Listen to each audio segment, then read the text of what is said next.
Hello, everyone, and welcome to our special focus recovery from relapse meeting. Today is Tuesday, the 20th of June, and we're delighted to have Sam G with us. Sam is from New York and now lives in Los Angeles and has been in OA since 1981. So, Sam, we'd love to hear your experience, strength, and hope. Thanks, Noel. I'm Sam G, a compulsive overeater. At the end of the 12 steps, the reader started reading that next passage, and it's a really important passage. I'm going to read it. It's a few paragraphs long, so indulge me. Many of us exclaimed, "What an order! I can't go through with it." Do not be discouraged. No one among us has been able to maintain anything like perfect adherence to these principles. We're not saints. The point is that we're willing to grow along spiritual lines. The principles we have set down are guides to progress. We claim spiritual progress rather than spiritual perfection. Our description of the alcoholic, the chapter to the agnostic, and our personal adventures before and after make clear three pertinent ideas. A, that we were alcoholic and could not manage our own lives. B, that probably no human power could have relieved our alcoholism. C, that God could and would if he were sought. When I came in 1981, I had lost previously 107 pounds. You can put up the pictures of me, and so you can get an idea of what I looked like during different stages of my abstinence and my recovery. Upper right hand is when I was a kid, and bottom right hand as well, and a teenager. And those are my relapses in between. As my friends, I'm in OA a long time, and I'm in a men's group. And for some reason, in gaining back the weight, I had a punchable face. I don't know if you look at the left-hand bottom, it's just punchable. There's something irritating about it. I'm not a particular lover of me. The less I have of my involvement in me, and you can stop it because it's enough. The more I have of my influence in my life, the less it appears to work out. Why is that? I don't know. I thought thin would be well.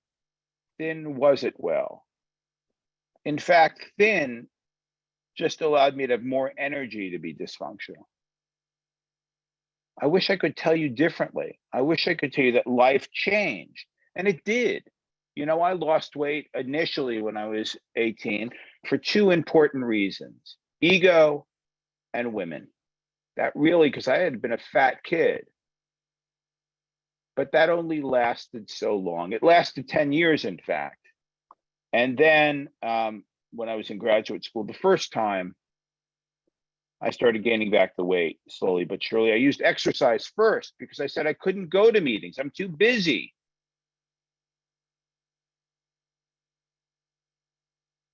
I've got this. I won't gain back the weight. It's impossible for me to do it. I'm already, by the time I'd reached about 15 or 16 years, I was like, I've been almost thin for as long as I was fat. But the internal works hadn't changed. They were just still there. I was still grasping to find the answer.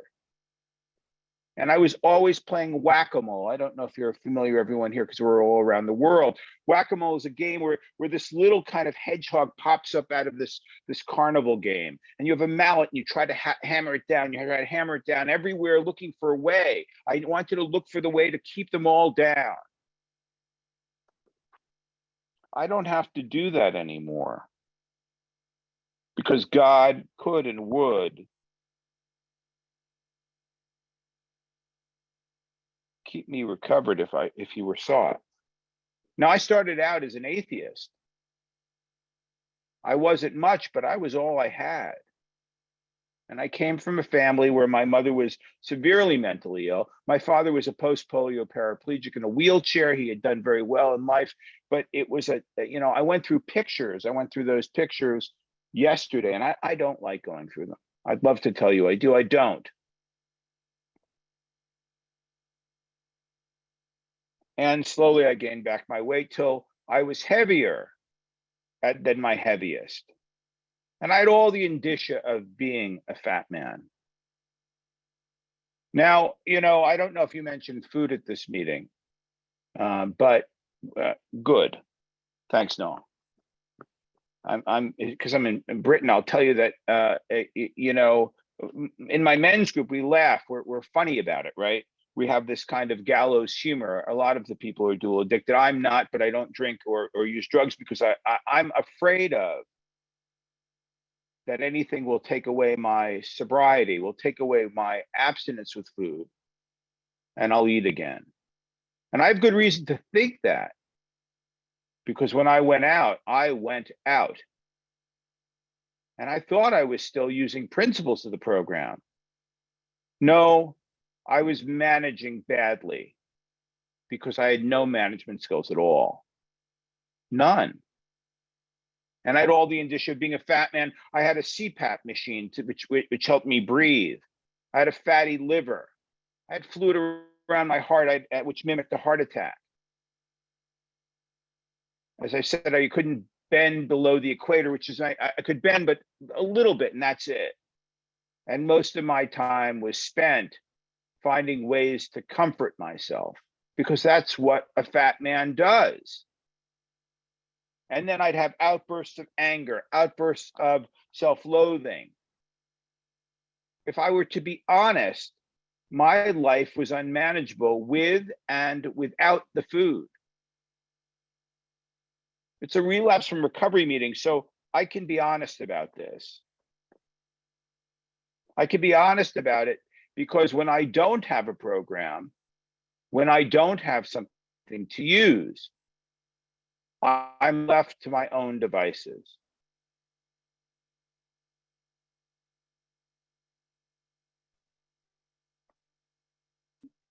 This is a terrible disease. Before I came on, as I used to do in everything I did, I would speak to myself, right? I said to myself, what am I going to share this morning? And I didn't recognize, since I'm usually a person who adds a lot of humor in things, I didn't recognize how painful this disease was to me, how much it robbed me of relationships. If I'm being honest, that's the truth.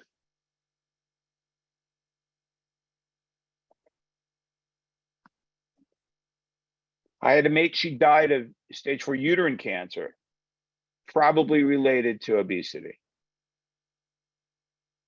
Do I know for certain? No, of course I don't know for certain. Is that a prediction of what God's world is? I don't know. I have no idea. I do know that we were told that the cancer could escalate because of addiction.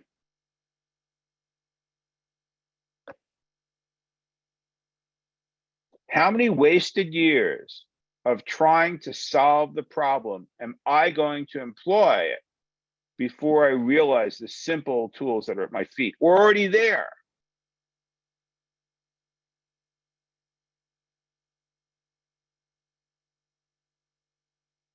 I'm loath to tell the story, but it's a half hour and I think it's kind of important. We read about Bill Wilson and we read about this kind of metamorphosis where there's suddenly Bill W gets a flash of light. He's in the rehab and suddenly God is there. And then we read about Dr. Bob, and Dr. Bob is a screw up. He kept on screwing up. You wouldn't want him as a doctor. Why? He almost failed out of medical school, what, 3 times, 4 times? I'm Dr. Bob. I'm not Bill W.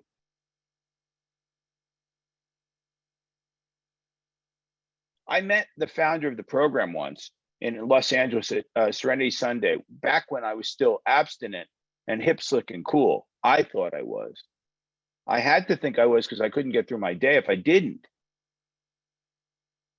And Roseanne came up to me and she said, I'm going into the hospital on Tuesday. I'd never met her before. And she gave me her number and I wished her well. And I get a call on Wednesday morning, and it's the founder of the program. And she says to me, she's really angry, pissed off. And I had to laugh because I've had many famous people angry with me. And she says, you didn't call me. You didn't ask how I was. I'm like, oh my God. I'm holding off on expletives, by the way. I have a lot of expletives, especially when I talk about the disease, right? I can go off for a long time on expletives. I'm holding back to show you that I have another vocabulary, not as good, but and not as visual. But and so she says she's really pissed off at me, and I realize in that moment that this woman before me is a compulsive overeater. She's not different than me because she's like me. There's this program that we have. That's really important. It's really important to recognize that if I don't work these principles, I can lose it. And in fact, for a period of time in the early 80s, she had lost her abstinence. She too had relapse. The question isn't whether I have relapse. The question is, if I have relapse, what do I do? What tools do I use? For a long period of time, I thought if I had a lot of money, my life would be good. Now, it's a lot better to suffer with money than without, because at least you can have, a comfortable bed and you don't have to work a crappy job. And those things are true. But left to my own devices, in my disease, there I am, trying to control the universe.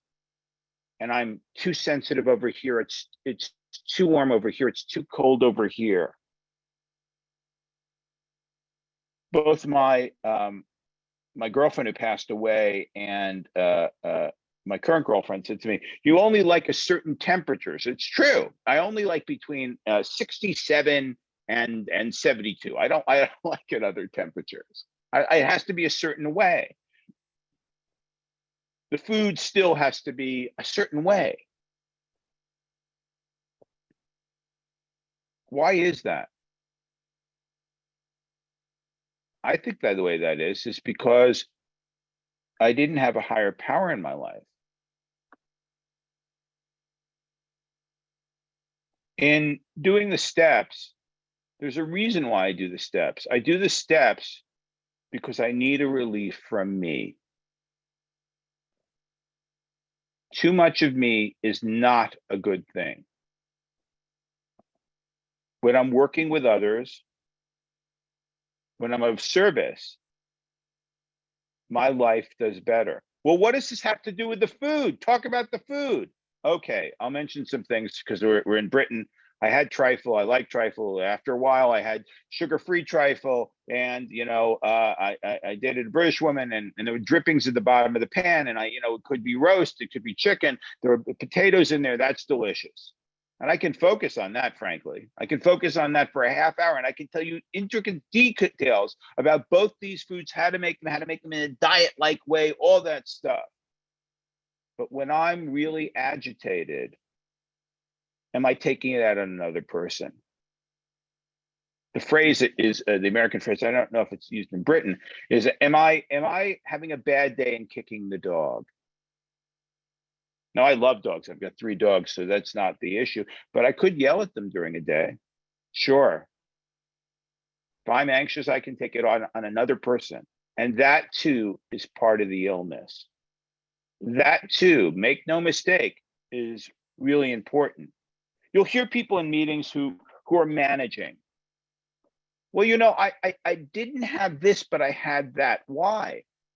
In Alcoholics Anonymous, they don't have sangria instead of whiskey. They just don't have alcoholism. They don't have the alcohol. Why in OA is it so very different? Why does it feel slippery?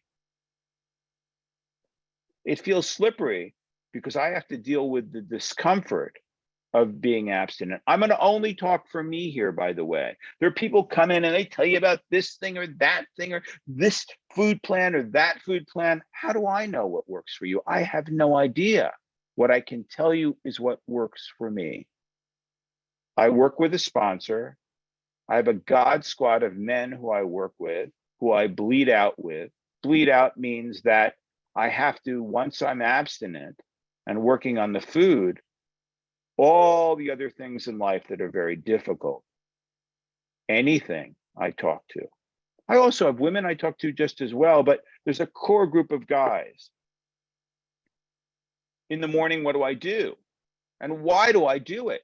And how do I do it consistently? For years, I consistently pitied myself. So for 3.5 years now, building on it, not at first, I wake up and meditate. It started with a moment. I couldn't sit for 5 seconds. Why? Because I didn't have a power greater than myself that helped me sit. I couldn't focus. I literally couldn't. Where do you begin, right? Are you playing whack-a-mole in your program? Or are we systematically going through the steps? Well, that's not interesting. Of course, it's not interesting. When it's not me controlling it, dictating it, trying to help and control my feelings, it isn't that interesting. But I'll tell you something, it is far more satisfying. Why is it satisfying? Because every moment of the day, I'm not picking at myself. Because there are moments, and I remember sitting with a person who was 13 years, he said, I was talking to someone, and for 10 seconds, I realized I was focused on them. And it was a big deal. Make no mistake, it's a big deal when you're working with someone else without judgment, with positive regard, listening to how they're working with their program and not thinking about oneself. That relief is amazing.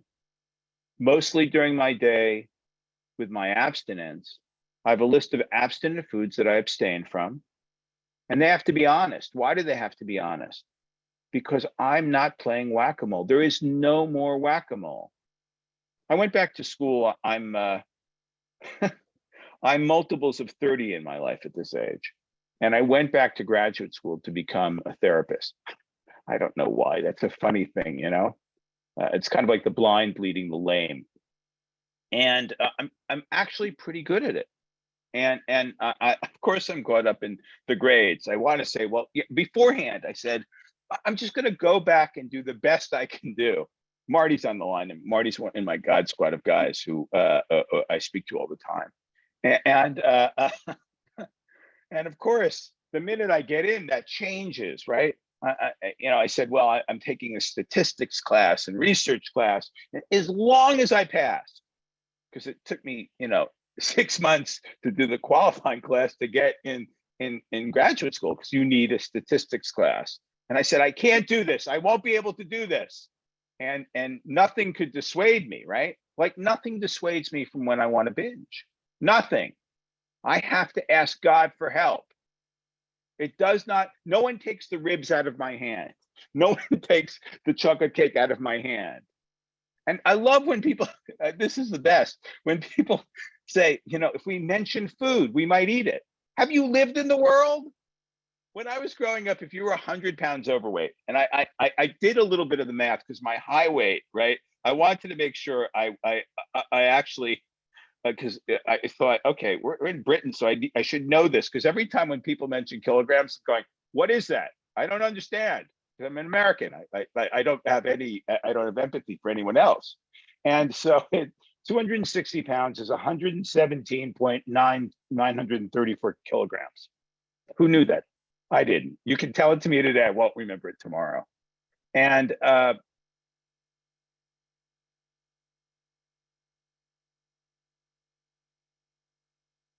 course, I'm off track. It's okay. In taking this class, it was 6 months, and my girlfriend taught me how to take statistics, and I don't have more than a 3rd or 4th grade education in math. And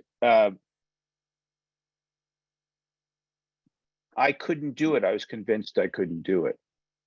I wanted to come back to program after I'd gained back my weight with a rebate at 117 point, whatever that was, grams, 934 grams. I wanted to come back to program when I was out for 17 years by first losing the weight and then coming back. That's How time up. insane. Thanks, Nora. How insane was that? Is that 20 minutes already? Yes. Thanks. I'm going to talk more about recovery so you get some idea of it. Because I'd come back to program and I was already back 2.5 years and I'd already pretty much lost my weight, I had the ability to hear a little bit. What does hear a little bit mean? It means there are things I do on a daily basis. A lot of times you come back in and you're frantic if you're like me. What do I do? How do I do it? And it's prayer and meditation the first thing in the morning. It's about 12 minutes to meditate. I then do prayers. One of the big ones is the set aside prayer, setting aside the experience of God, myself, and my predictions of what life is going to be so I can have a new experience. I make my 3 phone calls a day. I weigh and measure, but I don't weigh and measure because I care about that and calorie count. I do it because I'm a liar. That's why. Because it takes me about 15 seconds to change anything into carrot cake. So if I have a carrot, then I can have a dried carrot. If I can have a dried carrot, then I probably could have a dried carrot with honey on it because bees aren't fat. And if I can have that, then I probably could have brown sugar because no one eats brown sugar. Who eats brown sugar? It's brown sugar, right? It's brown, it's sugar, it doesn't work. And if I can have that, then I probably could have a milled oats with that, with the carrots, and then maybe a few raisins because they were once plums. And if I can have that, then probably I could have something made with cream cheese. Cream cheese is very close to regular cheese. And if it's only a smidge, then if I mix those together, then I could probably have something that resembles kind of like a mixture of oatmeal, exactly, but if I'm having that, I might as well have something without sugar. Then I could make that into a formulation that looks like something with icing on top. And if I can have that, then it would be probably smarter just to go to the store and buy a carrot cake because I'm only having 1 slice. Everything in my life works like that. It skews towards my comfort. It skews towards taking away the discomfort of not having what I need so I can survive through the next moment. When I came back, my sponsor, Iski, my first sponsor, asked me, so what are the foods you refrain from? Do you binge? And my answer really was, no, I don't binge. I wasn't hungry for 17 years because I didn't stop eating. I just didn't stop eating. It looked like for me, breakfast, 2 slices of pizza and a Diet Coke. Then lunch, 2 slices of pizza and a Diet Coke. And then dinner, probably 3 slices. But because we're now it's 8 slices of pizza in the United States for pizza, we're now at 3 slices. We're about 7 slices. We need to get a new pie. And then we need to have a diversity of pies to feel better about oneself. And if I didn't have them, screw you.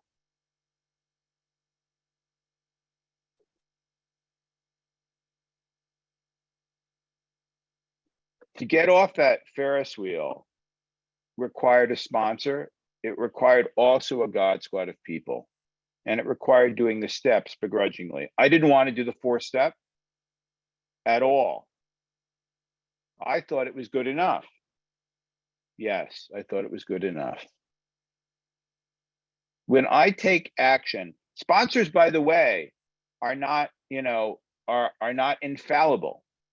It really doesn't matter if my sponsor tells me to do something I don't agree with.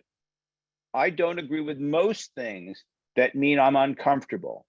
I don't think, like with the statistics class, that I can get through anything.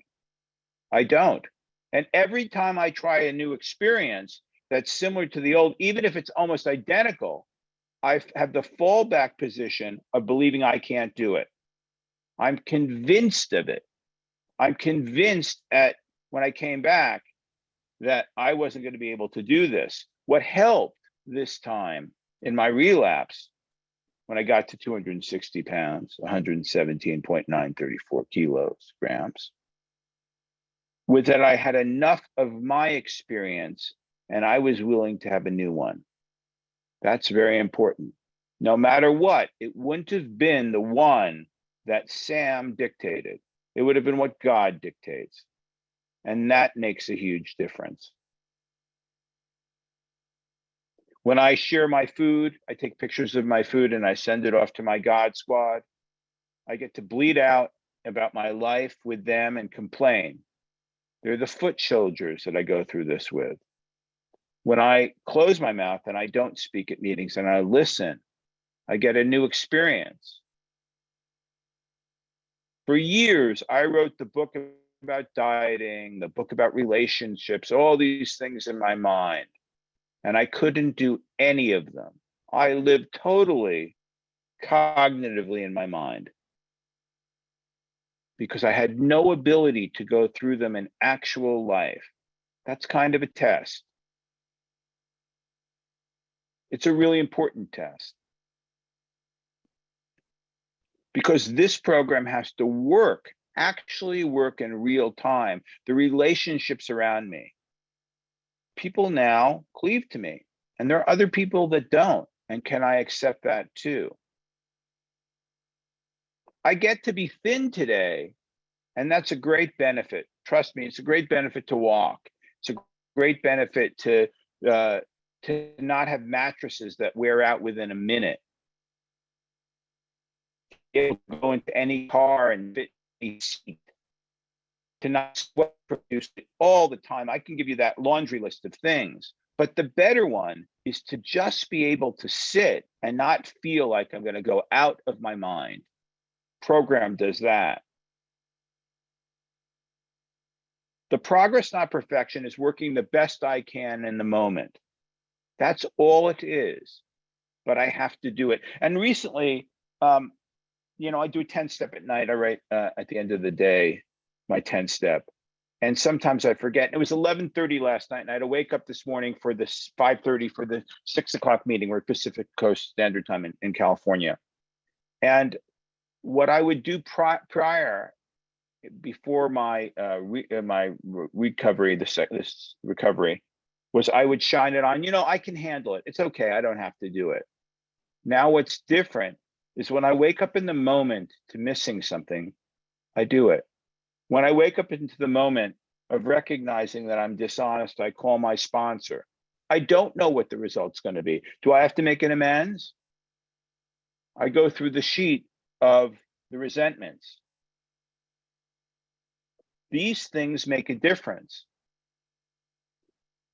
Last thing I'll share was told to me when I came in, and I was 3 weeks in, and I called up Brian Allen. I said, Brian, I want to eat. He said, ask your higher power to relieve your obsession. I said, I don't believe in a higher power. Brian said, I really don't care what you believe or don't believe. I'm asking you to take the action. 2.5 years later, or 3.5 years later, and I'm still abstinent. That's really all I can tell you. I could have not listened to Brian, and who knows where I would be. But I did listen to Brian. I took a different road, a path from relapse. And the benefits seem to keep on going. I just don't have to be involved in the process. I just have to do the process. Thank you for letting me share.